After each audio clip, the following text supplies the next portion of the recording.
mean, Riley Cooper, I mean, like, that dude deserves a statue. I mean, like, number one on your speed dial. Hey, I'll tell you what, like, I mean, I didn't know until a couple days after the fact. I was like, wait a minute, is he the MVP or like we got the all-tournament team? No doubt about it. And then Ty Floyd, when I struck out 17, and like stole it from him. But I was like, when has a pitcher like been a part of like 5 of the 6 wins in Omaha? I mean, what a performance!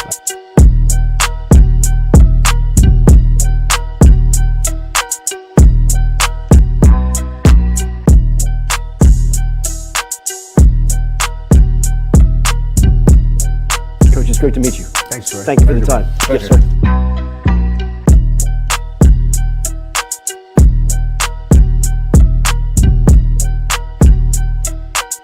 Sure, I'm a little late, boys, at the spring game, obviously, as you can see. A couple of booze cruises here to do. Let's fit. Cruise. Grand salami to the boys. Finally back on track.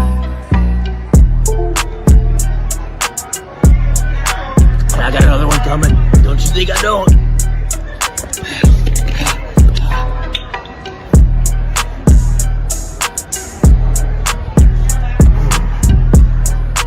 And that's how we roll in Tiger Stadium. Just watching the spring games that were on television, one thing that jumped out about your squad is your quarterback room is very talented compared to a lot of the league and a lot of the country. I wonder, is it easier to recruit that position when you have talent or when you don't have talent?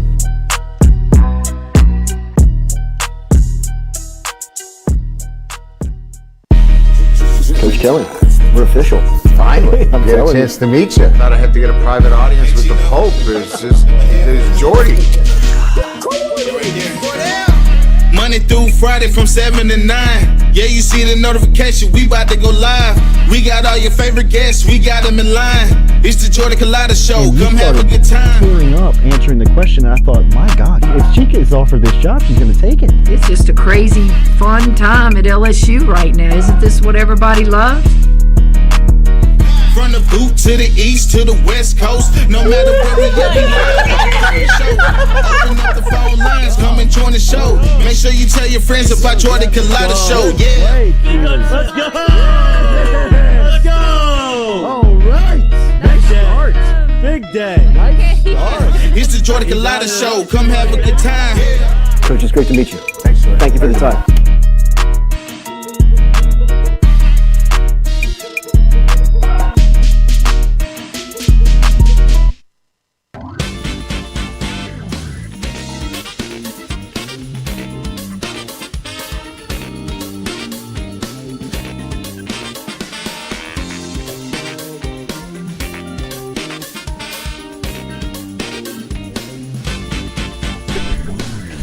Welcome into a Sunday edition of the Jordy Culotta Show, live here from our Click Here Digital campus, reacting to LSU's 49-39 win yesterday in Como in Columbia, Missouri, as the Tigers and Bring your LSU. Columbia jackets. Yes, it was a crazy one. It was a wild one as LSU gets out of there 49-39. We're going to talk all about it coming up here on the Jordy Culotta Show. We appreciate you finding us here on this Saturday, on this Sunday morning. If you don't mind, hit a like button, share button, comment button. If you have not subscribed to the show, please hit that subscription button before you get out of here. As daily, we're brought to you by RMB Builders, RMB-Builders, online at rmb-builders.com, and you can always find them on Instagram at RMB Builders. All right, Sunday reaction. You got to start with LSU's quarterback. I don't know how you don't start with LSU's quarterback, and at some point, he's got to start leading off the national coverage and the national news of college football because he's as good as the sport has. I think yesterday was just another chapter in the book of Jaden Daniels in what is more evolving of his game. How about the toughness aspect? I don't know if it's ever been questioned.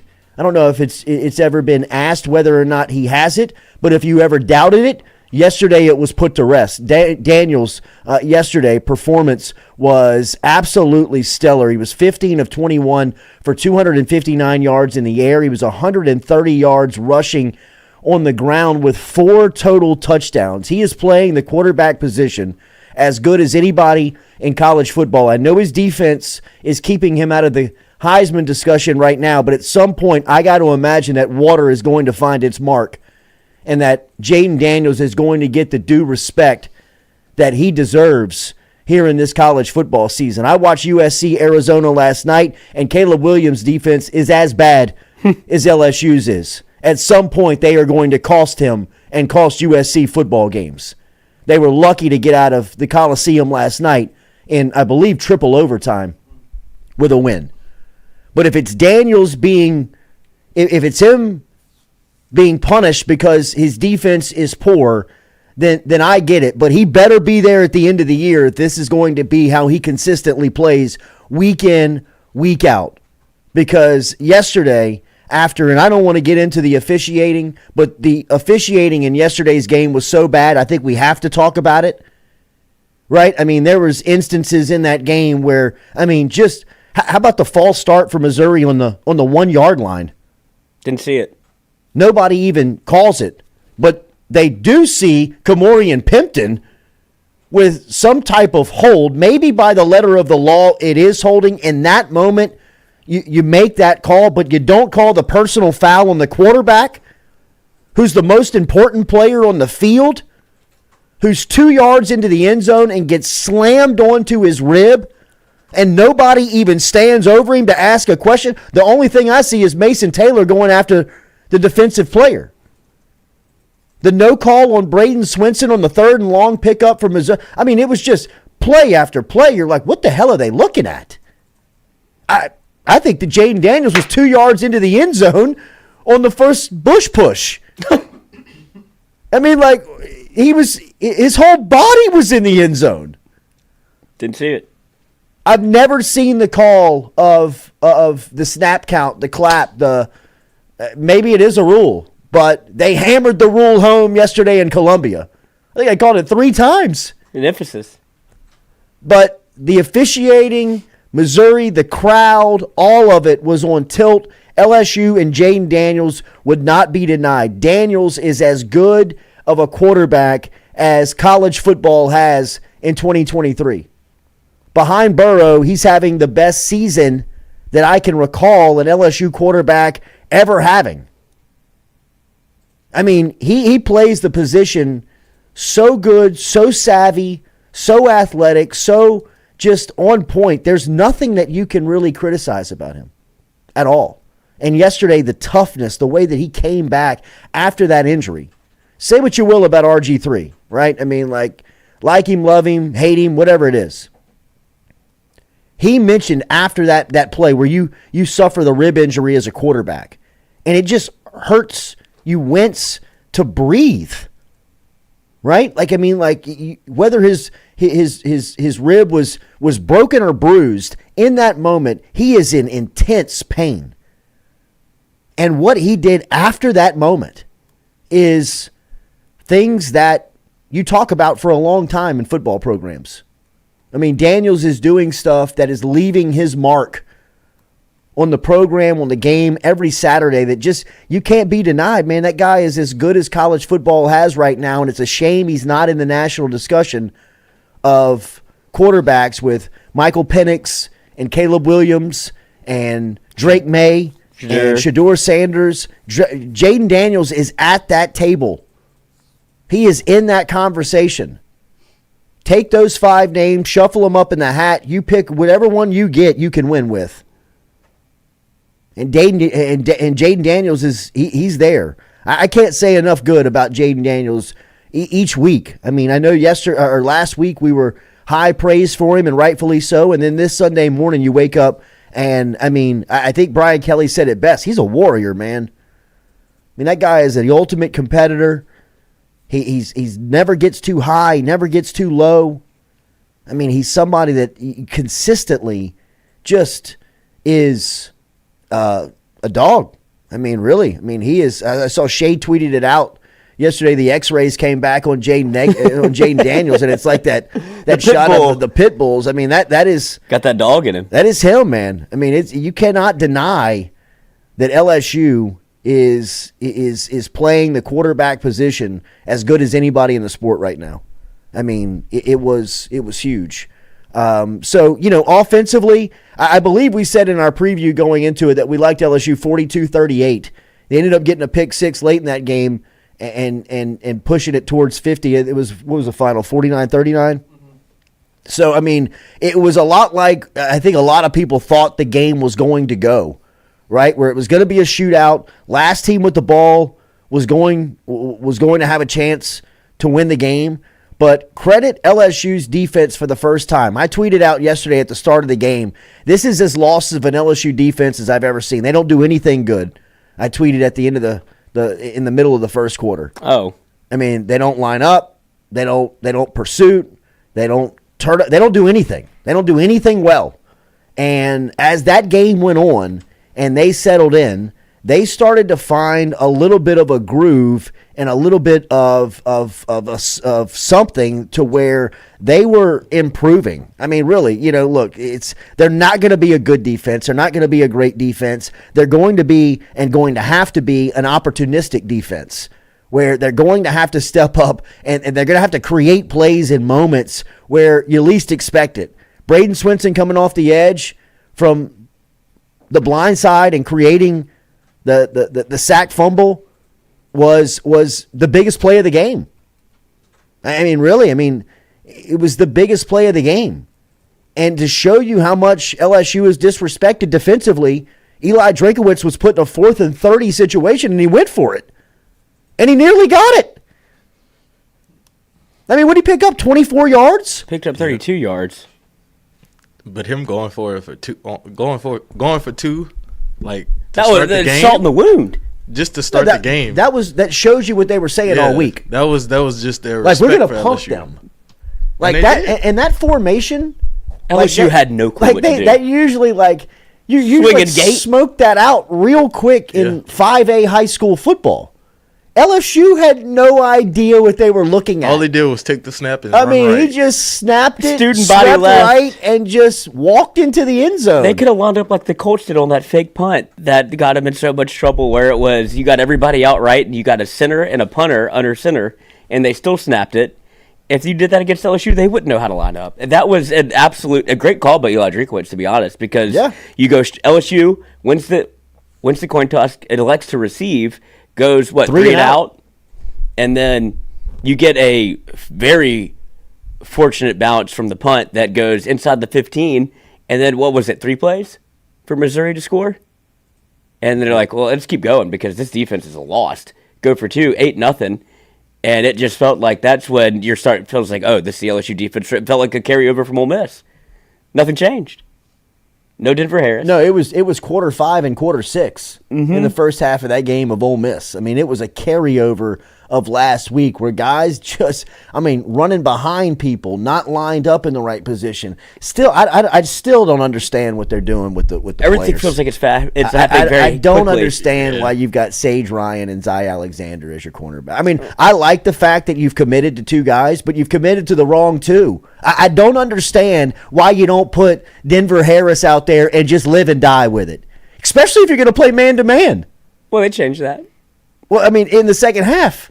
But it's like the personnel stuff. Braden Swinson, every time Braden Swinson's in the game, he makes a play. Every single time he's in the game, he makes a play. But he's not out there all the time. It is one of the most maddening things to watch LSU play, where everything is just it is pushing concrete uphill. Watching their defense play. Because sometimes they do things and you're like, why don't you just do that? Why don't you just play like that? And it's just it's still maddening to watch that defense play. I credit them. They made plays when they had to make it. The sack fumble by Swinson was a huge play. The pick six by Major Burns was a huge play. The Harold Perkins interception was as beautiful of a play as you've seen this defense make all season. And again, opportunistic. Had to have it. At that point, were they down 21-7? 22-7. 22 because they went for 2. Yep. Gets the ball back on a 3rd and 5. You had to have it. And now you see what Brian Kelly said in the press conference after the game, what they're trying to – they figured out what they're going to do with Harold Perkins. He said – No, they haven't. Well, no. I'm just telling you what the coach said. Have not yet. But, okay, well, I don't believe what he's saying because every week he's telling us I get what he's doing. I mean, he's playing the press tour, but they still have no clue what they're doing with Harold Perkins. I feel like it still gets to a point where you're like, you see him do good things, and then you come back out and he's out of position. I mean, you see Braden Swinson make a play, and then you come back on the next series, and Ovie Ovagufu is out there. I mean, he tells you that Sage Ryan's out there because he's a tackler. I saw Sage Ryan try to walk up behind a wide receiver yesterday, strip a ball from him, and the wide receiver pick up, I think, 30-plus yards. Yeah, that was tough. Right? I mean, I see Zai Alexander does not turn his head and find the football ever. Ever. It's the 6th game of the year. I mean, I know that you don't have Patrick Peterson and Morris Claiborne out there, but, I mean, like, there are better options. Just the way that this defense plays, it's just, at this point, it's holding water, man. I will give credit to the defense, though. You have to give them their flowers for making a little bit of adjustments. Obviously, give up 3 straight touchdowns and then 17 points after that is kind of what you wanted to see. They went from a straight man coverage to adjusting to a zone defense, and maybe that's your answer as to why Denver Harris isn't playing, because he's more of a man corner. If that's the case, play when you're going to play man. I don't know if that's an indicator. Right. Like you don't play man to man. You're watching a team figure it out as you go, and that's not where you want to be after in week 5 of the season. That's not exactly where you want to be as a defense. But I would say that this whole game was figuring it out personified, grit personified. You adjusted and got better. Look, man, I am crediting the defense. I really am. Yeah, and Jaden Daniels. It is still like pushing concrete uphill watching them play. Oh, it's constipated. I mean, it is just maddening with some of the things that it's still low-hanging fruit that it feels like you could get done, that they just, for whatever reason, they just don't do it. I mean, receiving the kick is indicative of what you think of your defense, because you're not trying to go down 7-0 to start the game. You're trying to go up 7-0. Everybody that ever has watched football for the last 20 years knows that if you win the kick, you defer so you can get the ball in the second half. LSU is so terrified of their defense to start a game because they feel like they know they're going to go down 7-0. And in this case, you get the ball, 3 and out, go down 8-0. So it's worse than you thought. Oh, they were down 22-10 when Perk caught the interception. 3rd and 5, had to have it. It was such a beautiful play. Yeah. Bluffs the blitz, then drops into coverage. Brady Cook has not thrown an interception all year. And by the way, he threw that one. How? Well, yeah. That was a bad one. Well, he didn't think he was going to be there. I mean, a little pressure got to him. He thought, and then he looks up. He's like, "Well, there's no way forward is it coming?" And then he sees him, and he's running stride for stride. Looks like a wide receiver. Put him there. So Perk's the best DB we got. Maybe. I mean, yeah, he's the best player on the team. Yes, he is. Maybe Jaden. You just Logan Diggs, game ball, Gordon game ball. Absolutely. And do you I mean, that was LSU. I thought early trying to really disrupt Missouri's game plan, because everybody has looked at Ole Miss's game plan for LSU, and they're like, that's it. That's what you do. You just play up tempo. Last week, LSU played 88 defensive plays. This week, they played 68 defensive plays. And I believe that's because early on, they committed to the run. I mean, they were saying, like, they almost over-committed to the run early on, I thought. But, I mean, it was a sign. It was a message of, hey, look, defense is not going to be on the field as much this week, and there is a commitment to this part of the offense that LSU is truly effective at. I mean, Logan Diggs he's a stud, man. I mean, feed that guy. He doesn't have that breakaway, run away from you speed, but he's got vision. He's got patience. He has a real, true, mature understanding of how to play the game. And I love how he can stay out there on passing downs. Yeah, he does the little things, right? He does, man. I mean, he does. He's got, you can very much trust him. You know, like, I mean, trust him a lot when just being out there. How many times do you think he ran the ball? Do you know? I don't know, but I would say 19. 24. How many times did Jaden Daniels run the ball? Jaden Daniels, 16? 17. 15. As a team, they ran it 43 times for 290 yards. We were talking about this before the game, and we said this might be a possibility where obviously the big plays and the flashy things are coming from the passing game where they're taking shots, but you've consistently seen this offensive line get better, consistently seen the running game get better, and now they leaned on it a little bit because there's 2 things you can do to disrupt, I guess, big plays happening on defense. 1, control the clock. 2, bring in, Pete Jenkins. Petey. Petey. Almost got taken out, apparently. Petey got a sideline pass. I thought for sure he'd be in the press box. Yeah. I'm Hell telling no. you, That man needs to see it and he feel nearly it. got killed in the second half. I believe it's the last play of the third quarter. It's the first play of the fourth quarter. I want to say he's standing next to J.R. Belton. Don't quote me on it, but he's standing next to somebody that is lucky enough, athletic enough that he can catch the old man. Jenkins is in the way of the play on the sideline, and he is in no man's land. If you've ever been on a sideline, when the play gets about 3 to 4 yards in front of you and it's closing in on you, whether you go right or left, there's so much human being coming at you fast, you're going to get cleaned up either way. And somehow, the 83-year-old ping-pongs the right way coach.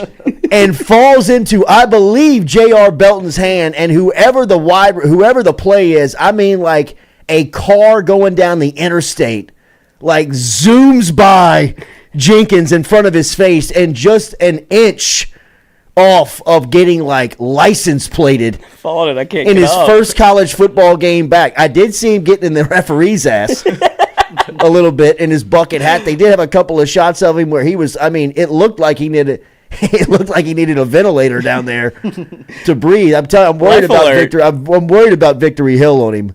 But I did see Pete Jenkins. Game one, sideline. Put him in a hamster ball, roll him down the hill.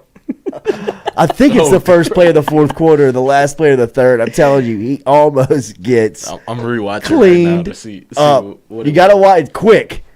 Yeah, Pete's It's quick. It's Yeah, quick. fast. Hey, but to his credit, the defensive line played better. You saw did. them kind of lean on them. The rotation was better. You can Yes, see too. Yeah. You saw them lean on them. And then when it came nut cutting time, the defensive line stood up. You saw the Swinson strip fumble could have been recovered by LSU to put the nail in the coffin. But you get them to a 4th and 35. Like the defensive line was what forced 2 turnovers essentially late. Mason Smith played his best game. Yeah, pad level. Yeah. Got him right, coach. Not only that, I thought his snap count. His was snap right. count was better. Yep. His snap count Everything was better. The rotation was fluid. I mean, every time he was out there, he looked fresh. Jordan Jefferson played well. Mm-hmm. I mean, Mason Taylor yeah. had a game, coach. Who's my guy from? Jacobian Guillory played well. He did play well. I'm telling you, that defense, you saw the people coming in. Like, you saw just a better adjustment of how the snap count was used. Deshaun Womack got a lot of rep. Yep. I mean, Swinson, you're going to start seeing this. I'm telling you, the defensive hopefully. line. And Pete says, I mean, as stubborn as Brian Kelly feels to be in some things, Pete Jenkins is the king. Like, you're going to try to trump an 83-year-old man on being stubborn? Pete Jenkins was out on the field before the game started by himself. Like, this is what I do. I don't care if the defense is out here. I don't care if the band's playing. I don't care if there's people in the stands. Petey. I have my routine. Welcome back. Yes. Like you said, give me my oatmeal. Let me sit on the sidelines. I'm going to take it all in. Let me smell the turf. And you saw your defensive line play better. You saw LSU. It was resilience. That's what the whole team. That's what the whole game was. No, it was great. It was a good win. They got to stop getting down early. It was a good win from a standpoint of you got things to grow on, right? I mean, like the Arkansas game, you stopped nobody. Ole Miss, you stopped no one. You gave up record amounts of yards, SEC records, Ole Miss records, your records. And then the next week you bounce back, or it looks like it can start slipping and getting away from you. You got and stops. you're able to adjust. You were able to make some stops. You were able to, create some turnovers, do some things that, look, like we said, never going to be good, never going to be great. This defense is not going to be, it's just not going to be stellar ever, right? I mean, but there's some things that they can zone in on and start to perfect and start to do well. Whether it's getting off the field on third down, creating turnovers, creating some type of push, some rush, something that you can affect the game by. I mean, that is almost the perfect scenario of LSU's defense yesterday. You don't believe they're going to make stops, right, all day. But, I mean, at opportunistic times, they got to step up and make a play. You know what I mean? Whether it's a third down sack or whether it's a before the half interception or a late game interception, whatever it may be, to make sure that they can have some type of effect on the game. The offense is going to have to be this every week. Yeah. Like every single week, they're going to have to get off the bus and hang 40. And now your quarterback's a little hurt. Right? And, I mean, You just got to hope and pray that Daniels is healthy enough to get through whatever he had pop up yesterday. I mean, it looked like a rib. It's definitely a rib. I got to imagine a broken rib is going to keep him out of the game, or at least keep him out of the game longer than yesterday. If it didn't, he is a tough SOB. Hopefully, it's just a bruised rib at this point where you can kind of just fight through it. Something that may linger, but you can play through, because LSU is in every single game with 5. Like, as long as you've got number 5 and he's out there, you're good. You're in it. I mean, some of the plays he made in the fourth quarter with his legs. Hurdling people. I mean, he looked. You found it? That last drop. No, I didn't find it. I didn't see it. It must have happened too fast. They must not have had it on. I'll find it for you tonight. I'm telling you, it's there. I might have to watch the TV copy. Yeah, it's again. the TV copy. But yeah, that last drop, and this is what I want to say about Jaden Daniels. If this thing does linger, what you saw, and I guess it happened in the fourth quarter. It was very early on in the fourth quarter, whenever he got hit late. It was a third quarter, and then you saw Nussmeier come in. What you saw from that offense is what you're going to get next week against Auburn, or this week against Auburn. It's going to be very run heavy. You're not going to see the deep shots, because I think he was able to run the ball more effectively because he can't take those deep shots. You saw him rip one throw to Malik Neighbors. That was a dot. It was. Across the middle. Dot, but that's the only throw, because that's going to hurt more than run the ball. You can take, I guess you expect to get hit whenever you're running the way he was. I don't think Missouri saw that coming. I thought they thought maybe he would throw it a little bit more underneath, but they just said, Jaden, if you feel comfortable running it, do that, as opposed to not trusting you being, what's his skill set, like short underneath throws and accurate and decision making. If you don't trust yourself, he's so smart. He is. He's a great. He's a good football player. He is so savvy out there, man, with the way that he sees the game instinctively. The way that he's kind of a step and a half ahead of everyone. I mean, even the way he sees it when he's running, the way he's able, like that last play of the game against Ole Miss last week, where he's able to just spin out, create 3-4 more seconds of vision and time for himself. I mean, people say, "Oh, it's easy." It's not easy, man.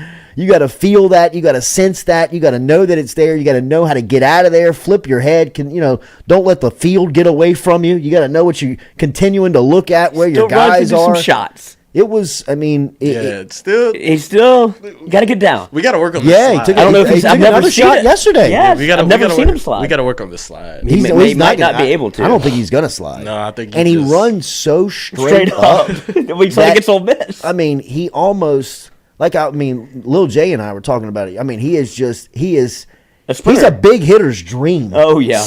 Give me that chest. You know what I mean? Like, who was that cornerback yesterday? Wake, he had 2 names. Wake Foul.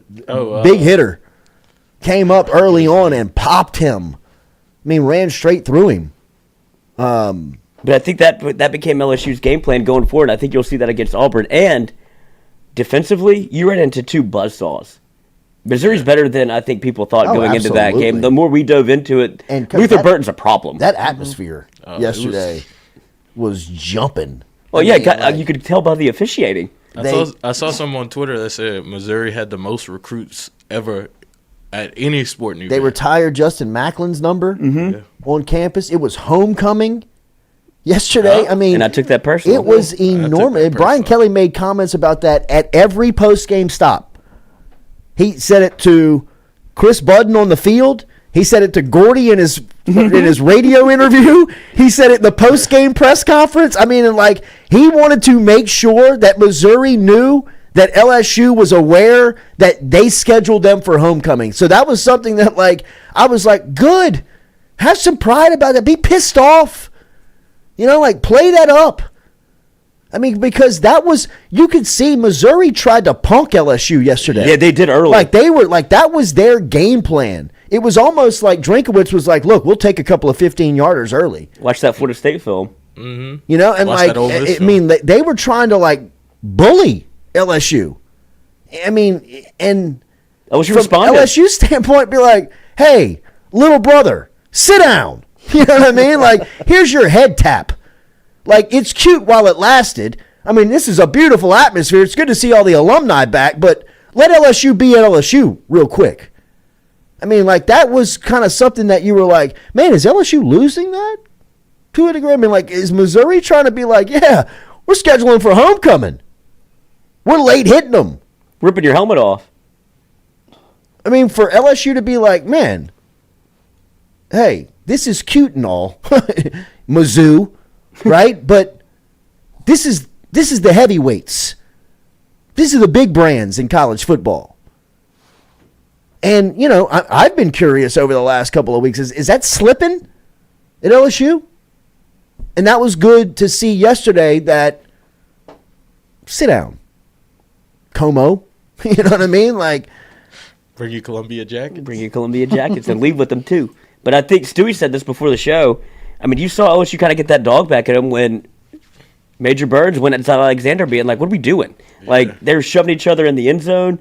And it's like, bro, we got to get your pad level right. Like, don't just let them score. And you saw, like, Major Burns physically get inside Alexander's, like, got in his chest. And it was like, this ain't what we're going to do. Well, and that's them bouncing back. That's what we were talking about last week. You want to see a little dog holding each other accountable. You may not. That may not look visually. Oh, Notre Dame tweeted about it. Television, right? But that's the stuff that has to happen on good football teams. You have to be held accountable inside the walls by the locker room. Brian Kelly can't do that. Not a very good player. You know what I mean? Like, he can't really check somebody to the point where somebody's gonna be like, "Oh man, I got to get right for BK." You know, like, if Major Burns is calling me out and saying, hey, man, like, be physical. Step up. Like, my peer is calling me out and telling me if I don't come through on this, that there's a threat to it. Like, that's the type of stuff that has to get you going. That's the stuff that has fueled LSU and the mentality for well over a decade. Ever since they've been LSU. I mean, did you see all the former players tweeting? All game. Kayshawn sent one out there. But it was more of like the defense. Like Brandon Taylor's like, I feel like the LSU players currently see that of like, we got to get that dog back. And it's like, because it's like, okay, go look up Brandon Taylor's highlights. Like, there's a reason he can talk. Go look up Harry Hitman Coleman. Like, look at some of these things and the people that look at the legacy that you're playing for. Right. The lineage. It's DBU. You start to see some of those things, and whether you thought you had it and you don't, but you can find it if you want to. It's a mentality. Denver Harris getting off the bus with his own speaker. He was awake. He was ready, coach. I don't get it. 9 a.m., he was ready to play. I mean, I know that people are telling me that I see the Denver Harris thing through a rose-colored glass and that I'm too connected to it. But, I mean, look, I know that Denver Harris has not played the cornerback position as well as you would like the cornerback position to be played. No one has. I just don't see anybody better, man. I'm looking out there yesterday. I mean, I love Sage Ryan. You know what I mean? But that's not his position. And, you know, Zion Alexander, he gives you great effort. Good, you know, he's and the thing about Alexander is that he's in the right place, right spot a lot of times. He just doesn't turn around. Like, at what point do you say, hey, son, you got to find the ball. You got to become a defender. I mean, on that opening drive, they went right at him back-to-back times, and he didn't adjust at all. I mean, Weiss went seam, Cook overthrew him, 2 plays later, same play, touchdown. I mean, there's just like... It feels inevitable. Find the ball. I mean, like, turn and find the ball. There are keys to when the wide receiver is about to make the catch that you got to flip your head, find the ball, and either make a play on it or pick it off. It's a lot easier for me to sit here and bark into a microphone about it, but I mean, it's maddening 6 games in that some of the things that they still struggle at, you would think are picked up on the practice field week 1 or 2 in training camp. And the guys that can't get it week 6 don't play. Sorry. I mean, that's how it works in a locker room and an atmosphere that's competitive and a dog eat dog. You know, I mean, that's... There's no repercussion for poor play. And I know that there's a lack of options, but you do have options. And to, again, go on the road, get into a situation where the defense is struggling, and guys like Quincy Wiggins watch and guys like Denver Harris watch, to me, is inexplicable. Do they have to play the whole game? No, but they got to be out there. Just like we talked about with Deshaun Womack over the last couple of weeks. What made him see it this week? Why did he play so much? Because he gives you the best chance to win. 40 didn't come off the field. It just, I don't know, man. I don't get it. I don't get it. I mean, it's just like, how much can you just sit and watch it? I can see some of it because, as Brian Kelly said, I know you don't put everything as gospel, but he just wants he wants better tackling on the outside, and that's why you see Sage Ryan come and play corner. You see Alexander out there. Those are your sure tacklers, I guess. Major Burns tackled better. Andre Sam is getting put in one-on-ones where there has 0% chance that he's going to win in coverage, but he's out there because he'll come down and tackle. Like, they wanted to put 4 down linemen in and be able to kind of contain, and they got into some one-on-one matchups on the outside where it didn't work, and that's when they switched to zone coverage, and Alexander's a better zone defender. The zone looked like it started to click in the second half. Yeah. I mean, it started to finally catch some groove to it, and that's why those guys are in. I mean, that's as inexplicable as it feels, because I agree with you. I know maybe I'm getting a Pavlov theory by you for Denver Harris, but I see it. I see the talent, and I see the attitude to do things I like. And if that's not what LSU, if they don't believe in him to play zone, then you're not going to play. I just can't believe you get off the bus with a guy like Luther. And don't say, like 10, you Weiss, follow him. 10, follow and 3. put him out there. And see what happens. I mean, Lord, especially if you're gonna game plan to play man-to-man. That's what. I just don't, it's like, what, huh? I mean, who is this, Mario Cristobal running this stuff? Oh, God. How bad was that? That's the best thing that happened in college football is there were so many inexplicable things that happened. Like, LSU's defense gets buried on the docket. How are people so bad at that part of the game? That part, I mean, that would be if I was a coach, that would be the stuff that kept me up at night. Go play Madden. Clock management. I would hire somebody specifically. Play Madden. If You learn it I when you're 10. even doubted it. Like, if I was even questionable about anything about clock management, which I guess I would be because it looks like writing. I mean, it looks like writing NASA code. I mean, like, it is one of the most from the NFL to college football, every single weekend, somebody just flubs it. I mean, just fumbles it dearly. I mean, like, the Mario Cristobal loss at Miami yesterday, if you have not seen this, I mean, it is one of the most incompetent, one of the most inexplicable late game clock management situations. I mean, it made Les Miles blush. He's got the lead, and the other side's got no timeouts, and he's got a chance. Literally, he can kneel the ball. Jesse Palmer is calling the game, and he's like, I don't get what he's doing. I don't get what Miami's doing right now. He's like, I mean, like, there's a card for this. Like Palmer is like, he's like, this is. And, like, when the fumble happens by Georgia Tech creates a fumble late in the game. Palmer's like, yeah, no doubt. I mean, like, this is the football gods. Like, you're about to get bit. And I mean, like, and he was down, and they're like, it's going to make it more fun if we don't call it. Like, that's what happened. You put it in their hands, they're going to screw it up. Yeah. 2 plays later, 3 plays later, Miami is dead. Loops one in there. I mean, like, he said it to one for both throws. Like, loops it to the sideline, loops one over the middle. Guy just runs right into it. And guess who it was? Your guy from Texas A&M. Hayes King. Oh yeah. Hayes King, the quarterback. Put it out here. We gotta put Georgia that thing Tech. out there and loop it up. The rambling wreck. Start the car. Go home. Mario Cristobal. 50-50? How? It is 50-50 to get this. You 50-50 Cristobal? Unbelievable. Amazing. It really is. It's amazing. Back-to-back weeks for poor Mike Ryan. You lose on the Dame Lillard sweepstakes, and now you get your teeth kicked in by your favorite football team that he's the biggest supporter of in national radio. Unreal, man. Unreal. He goes, I appreciate anybody that didn't text me. I tweeted at him. What do you think if LSU loses? Obviously, because it felt like, back and forth, it could have been a loss. Do you still feel the same way about the defense? No. Right. No, that would have been the reason they lost. The defense has to be opportunistic in affecting the outcome of the game. I'm not asking the defense to be retro LSU. I need the defense to do one thing good. Get off the field on third down, create turnovers, get to the passer, do something well. Stop the run, whatever it is. But in the game, you've got to affect it. And I thought yesterday they affected the game greatly. Just enough. Yeah, did you do your job ultimately? No, you still have a ton of work to do. But did you make plays when you needed to? Yes, that is a sign of evolution. You are evolving. You're getting better. I mean, if you just look at the last 2 weeks of work and the data that you're looking at, they didn't stop Arkansas one time when they needed to. They couldn't stop Ole Miss one time. You're going to have to create turnovers. When they had to. Yesterday, they needed a stop, and they were able to create some pass rush by Swinson. The sack fumble is a beautiful play. And then the pick six by Major Burns is a great play.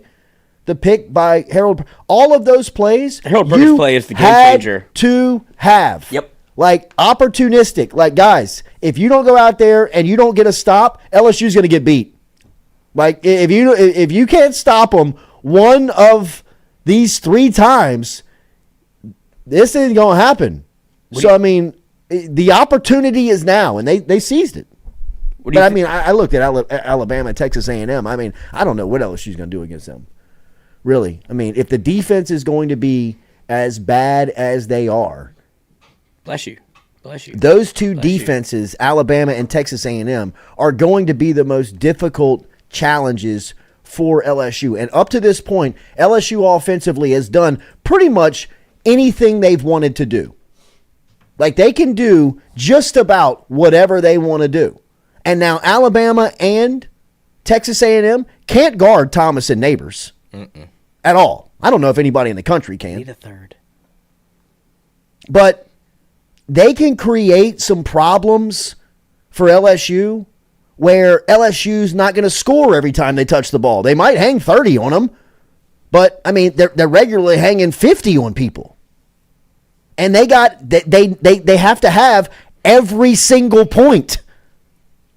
Every game. I mean, like, every single week they're scoring 50, and they got to have 50. Last week, 49 wasn't enough. So when I look and I watched Texas A&M and Alabama yesterday, still very beatable teams, but from what LSU is struggling at, you look down the line, and that may be an issue. It could be a big problem. Well, their best traits, you saw Alabama's defensive line step up yesterday, and you saw A&M's defensive line. That's their best traits. LSU is, I feel like, strong on the offensive line. God willing, their center is healthy, because you saw that come up. I think it was a hyperextension. Yeah, hyperextension of his knee is what I've heard as well. And Marlon Martinez, he just had an off game. Yeah, is just what Coach wasn't said. his day, man. Huh? He had an off day. But They you put saw DJ Chester in there. He came in and we're doing it, Coach. Steadied the ship. Steadied the ship. Yeah. But that's what I'm saying. The LSU strong suit is its offensive line. You see it be able to get push as much as they're relying on running the ball now, which it feels like you can do both. You can pick your poison with LSU. And Brian Kelly, you can go back as far as 3 weeks where he said, if you give us this look, we're going to run the football. If you give us this look, we're going to throw the football. Because of how elite Jaden Daniels is, and he is the best dual threat quarterback in the country. I mean, he's in the if discussion he's healthy, of the best quarterback. That's where you get into next week, and I feel like LSU's finally catching a break in terms of pressure that the offense will put on you. Missouri puts a ton of pressure on you. Ole Miss puts a ton of pressure on you defensively, where LSU's defensively, they struggle. Auburn's still figuring it out. Yeah, you might see 3 quarterbacks for Auburn. I was surprised not to see a freshman wide receiver this weekend. Yeah, same. I really was. They were with the same group the whole game. I thought that they would cut one of their teeth this weekend because you still have a chance to, save a red shirt. I mean, they need a third wide out. It just feels desperately. At some point, that's gonna have to happen, and it can't be Mason Taylor. Yeah. Like, they need a third pass catching threat extended off the line of scrimmage. Carn Lacey's in there because of how well he blocks. And that's fine. And if they're going to run the ball, that's why he's there. You saw him send him in motion multiple times. You saw Mason Taylor. He's there because he can do both. But LSU, whenever they take their shots, you see that Mason Taylor, they go 7-man protection. They go 2 deep balls, and they take they 3-step drop and go.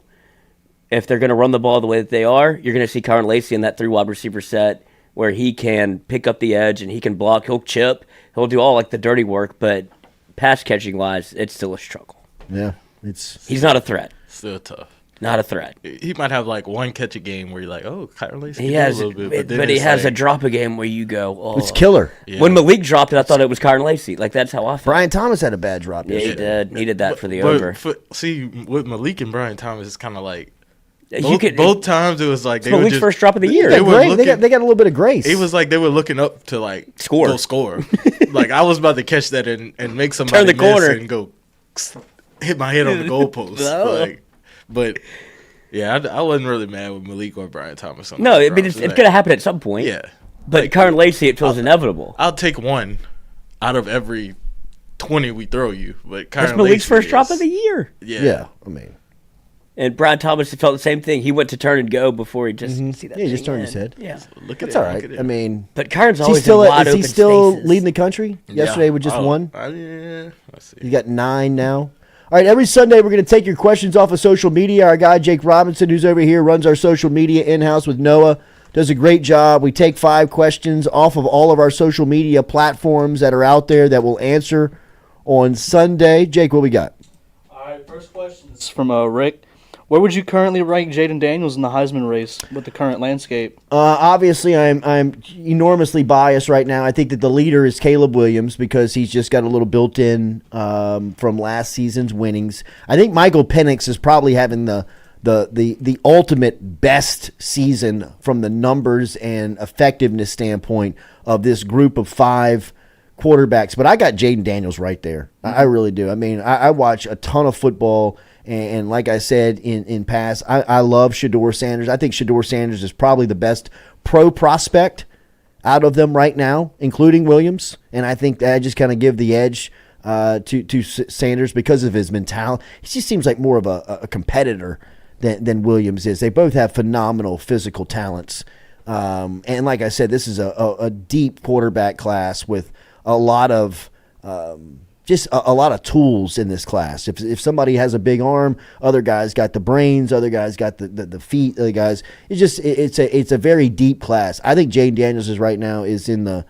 There's a table of 5 that I think you could shuffle up, and you could spread to any team, and you're getting the MVP.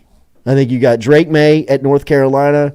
You got Michael Penix at Washington. You got Caleb Williams at USC. You got Shedeur Sanders at Colorado. And you got Jaden Daniels at LSU. And that's in no particular order. You can shuffle those guys up, and you take him, I'll take him, and I feel good. But I think that LSU, from a PR and marketing standpoint, needs to get behind Daniels with this, second half SEC push, because if he plays like this every single week, he's got to have a seat in New York. Mm-hmm. Like, he's got to be there. And I don't give a damn how bad his defense is, because like I said, I watched Caleb Williams and USC play last night up until the third overtime. Their defense is they're as bad as LSU. I mean, they can't stop a nosebleed. Anybody. They can't stop anyone. Vegas. And I mean, I just, from a quarterbacking standpoint, how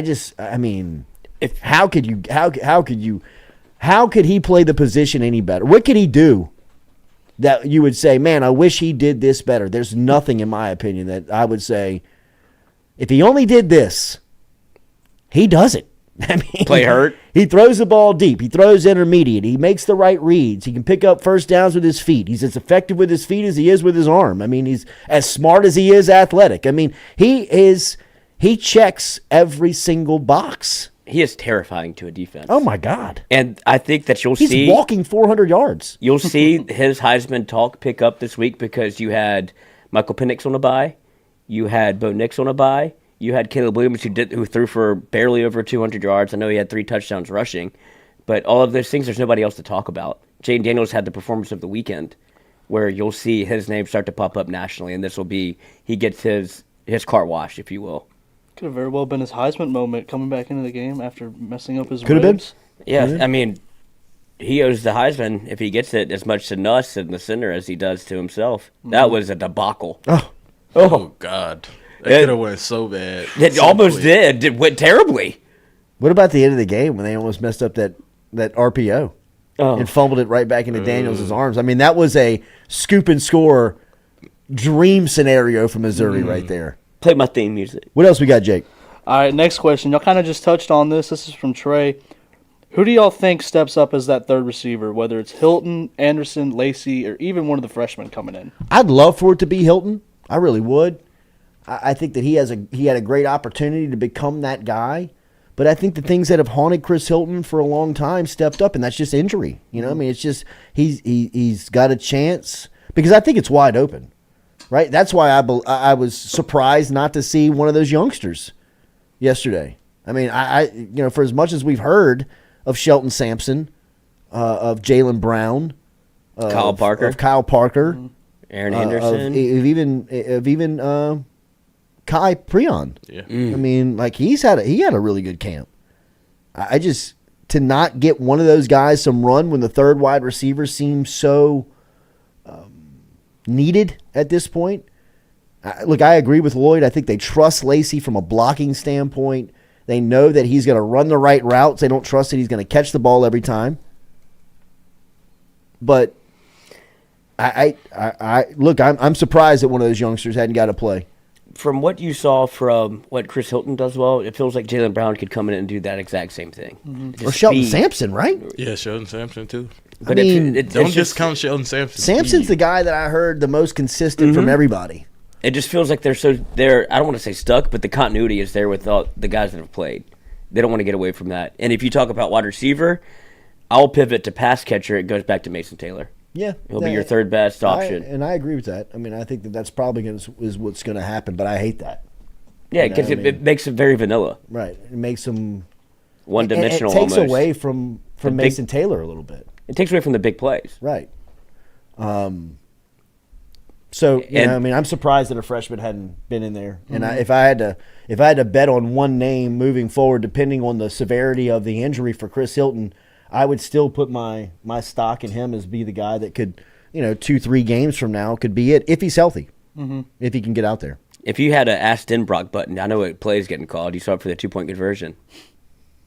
Slip it to Mason Taylor. Yeah, and it was wide open. It's wide open. How do you not? I mean, that's the first thing you have to guard against if you're watching LSU. That was the first time. Was that a touchdown? Yeah. And I love how they didn't put him in motion there. Yeah, that was the first time they ran that all game. I know. Right. And they actually ran it later in the game, and Daniels gave it. Flipped it. He flipped it. But one time they ran it again, and Taylor was open, and Daniels decided to cut it up before he could have gotten outside. I thought that was kind of, that's the type of stuff that you can be. You're picking. I mean, really, because there's a lot of times where he's like, "Oh, he should have given it there." Granular. It's okay, he runs RPO every play.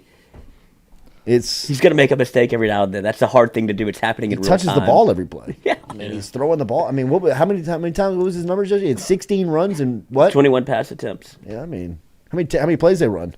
What was it, 64? Okay, well, he's more than 50% of the time. He's the guy. What else we got? Next question. This is from Will.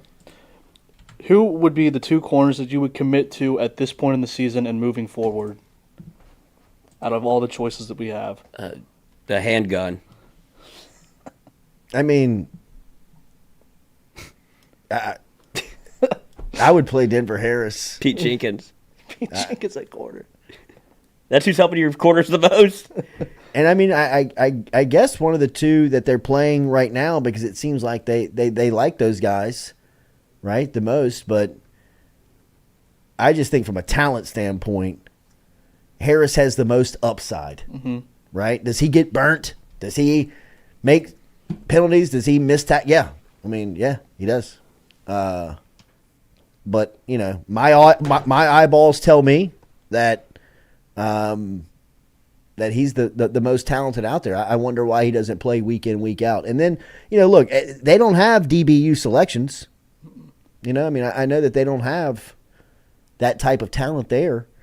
So it would be a collection of guys on the other side, but I mean, obviously Zy Alexander they're high on. They're obviously high on Zage Ryan and trying to bring him back.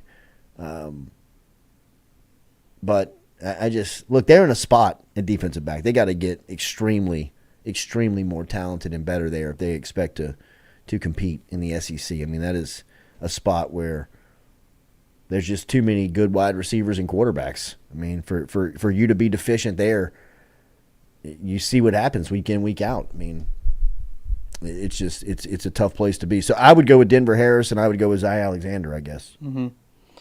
All right, next question. J.K. Johnson. Sure, get him out the boot. This is from Mike. Who stood out to you on either side of the ball that didn't get enough love yesterday? Like a player that kind of flew under the radar. I mean, are we talking about Logan Diggs enough? I don't think so. I don't think so. I mean, because Diggs is a bona fide number one back, which I didn't know, and I was doubting whether or not LSU had going into the season. And for 3 straight weeks here, Logan Diggs is an issue on the best offense in the country. I mean, the best offense in the country has a reputation, in my opinion, around LSU, or it may not be the best offense in the country as far as the numbers are concerned, but once you play it, you've got to be thinking, damn, there's nothing that they can't do. Nobody wants to see it. Right? Because everybody's talking about Daniels, Neighbors, and Thomas going into LSU, and you leave talking about Neighbors, Thomas, and Daniels, and Logan Diggs. Mm-hmm. Because I still don't believe people have that type of run respect for LSU. And I think you look at the numbers, you look at the offense, you look at Daniels, you look at what Neighbors and Thomas and these guys are doing week in, week out, and there's almost not enough room to talk about the running back. But if you're paying attention to what he's doing, he averaged 6 yards a carry yesterday, had 24 carries, goes for $134 and a score, and constantly running into the open. And I believe that's so much more him than it is. I mean, look, the offensive line is doing a great job of creating a hole, but his vision and patience and the ability to allow that to happen and knows where it's. I mean, there were a couple of times where he ran behind a pulling Miles Frazier where I didn't see it when it was happening, but the thing opened up and parted like the damn Red Sea when he came like shooting out of there. I mean, it was like, damn, I mean, good on him to be able to trust that, be patient enough to wait on that, then see it and explode. Does he pull away and will he have a 65, 70-yard touchdown? Probably not. But, I mean, as far as being a 3-down back in this offense, what he brings, I think I really do. I think that Logan Diggs is probably still a little undervalued for what we're doing. And on the defensive side, I would say Jordan Jefferson, man. Yeah. You know what I mean? And on that Jaden Daniels touchdown, on the last touchdown of Malik, if you watch, Logan Diggs takes a defensive lineman on one-on-one, and he didn't win necessarily, but he didn't won. Mm-hmm. And Jaden Daniels got just enough time to make that throw. So, yeah, Logan Diggs. Who's your comp for him? We were talking about this before the show. Running back wise in LSU history, who does he remind you of the most? That's a good question. He doesn't have the breakaway. Yeah, he didn't have that breakaway speed. Ridley? Oh, we didn't that's even one we say didn't get Ridley. to. Yeah. I think he just hadn't I mean, he's broke not as one. aggressive as Ridley was. I think every time he gets a chance, it's like a hair that takes him down. Like it's like by a shoestring. Yeah. He's not going to break one, though. I don't know, Coach. At that 30-yard mark, he's out of gas. Yeah, That's you can tell that's he's- his top end speed. yeah, he's topped out. That's why I said Kenny Hilliard. He reminded me of a little bit, but I think he's got a little bit more juice than that. yeah. And then we said Jeremy Hill, but he doesn't have that breakaway that Jeremy Hill had. No. So I think it might be Ridley. Ridley was a 3-down back. Yeah, he never he had to was. come off the field. You know what I Tennessee mean? played 5 downs. Underrated in his own right, too. Very underrated. I mean, but it was only a season. Yep. You know what I mean? That was the thing about Ridley was Enough that for Bill Belichick. it was 1 year. And I agree with that. Running back lifelines, why burn tread in college when you can get to the contract? Yeah. I mean, a guy like Diggs, and especially what you're seeing with what happened to the NFL running backs, right? Just got paid. I mean, Yeah, Jonathan Taylor? just got paid. I mean, but he had to fight tooth and nail to Yeah. get paid. Had to sit out. And that's the only guy that's really getting paid is Jonathan Taylor, right? Christian Like, I McCaffrey. mean, everybody else is fighting for. Look, it's good money, but in the structure of the business model, You're in it's the gulag. It's peanuts. Scraps. Scraps. Eating these bum scraps. I'll kill you. I'll ship you, bro. Yeah. Cordell Music, Spencer Ware. I think Ware was a better athlete. Ware had more, I think, tackle breaking ability. Spencer Ware reminded me of who was the old Cowboy running back? Tony Dorsett? No. Wore my Marion Barber? Yes. Yeah. Oh, yeah. Rest in peace, Marion I the believe. Barbarian. Marion the Barbarian, but that's who Spencer Ware reminded me of. Just, you ain't get him down the first lick. He was mean. What else we got? All right, last question. This is from John. What is your outlook and predictions for Auburn next weekend at home? Well, Auburn on a bye this week, so they're going to come in rested. And one thing that you know about Hugh Freeze is that they're coming in here with a good game plan. Just like they had Georgia schemed last weekend at Jordan-Hare, they're going to have LSU schemed up in Tiger Stadium on Saturday night. So one thing that I can rest assured is that Matt House and the defensive staff are going to see what the holes they present on film are and where they're vulnerable because they're there. Because Hugh Freeze is going to attack them. And Hugh Freeze is going to try and exploit this LSU defense, a lot like he tried to do to the Georgia defense. Kind of thankful this one's at LSU. Yes, absolutely. At night, too. 6:30 or 6? 6. Make it 8. No. Oh, no. 8's too late. Never again. 8's not too late. Never. 8's not. That the freaks come out at night. That's right. Oh, God. Especially close to By Halloween. halftime, at 8 o'clock kickoff. Oof. What There's is nothing that? better. Give me one. There's nothing better than an 8 o'clock kickoff in Tiger love it Stadium so when it much. is pitch black, This man dark. sleeping before the game. He talking about. No. You give me an 8 o'clock, I'll nap. One a year. I'll be right. Just give me one a year. I'll be right. I got you, Coach. I'll be We'll right. get you ready for game day. day. Call Lloyd. That's the best profit of the year. That's right. LSU's killing me. 8 p.m. Lloyd. You know the drill.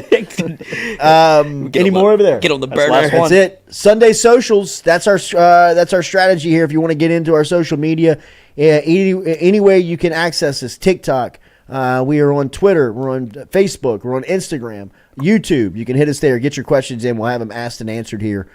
Coming up on Sunday edition of Swipe right. the Jordy Culotta Show. Tomorrow morning, we will be taking your calls. We will be taking your feedback. Every Monday, that's what we do. We open up the phone lines and go live with you from our Click Here Digital campus and studios. So if you're out there, make sure and hit that like button, share button, comment button. Enjoy the games today. Who you got? Saints. Opposite. Patriots. Ooh, this could be a get-right game. Yeah. This is a nice slump buster. Over under nut taps for Mac Jones. He's That ain't addicted gonna fly to here. He's addicted.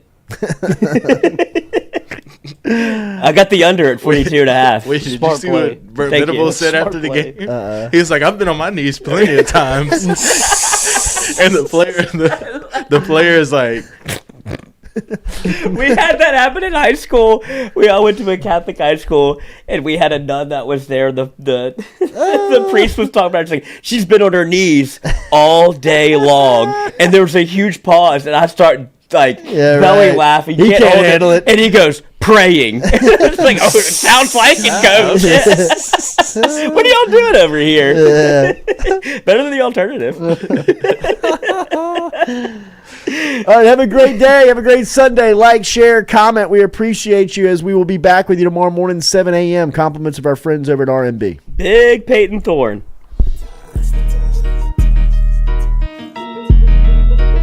Hey, Chino. Put my headphones up, bro. You're right there. Monday through Friday from 7 to 9. Yeah, you see the notification. We about to go live. We got all your favorite guests. We got them in line. It's the Jordy Culotta Show. Come have a good time. It's the hottest show around. We ain't got to flex. Call up G, we get it done. We earning our respect. Tell recruits to let us in. Where they going next? Throw up the L's. Now we lit. Band playing Nick. From the boot to the east to the west coast. No matter where we at, we live. Mic'd up for show. Open up the phone lines. Come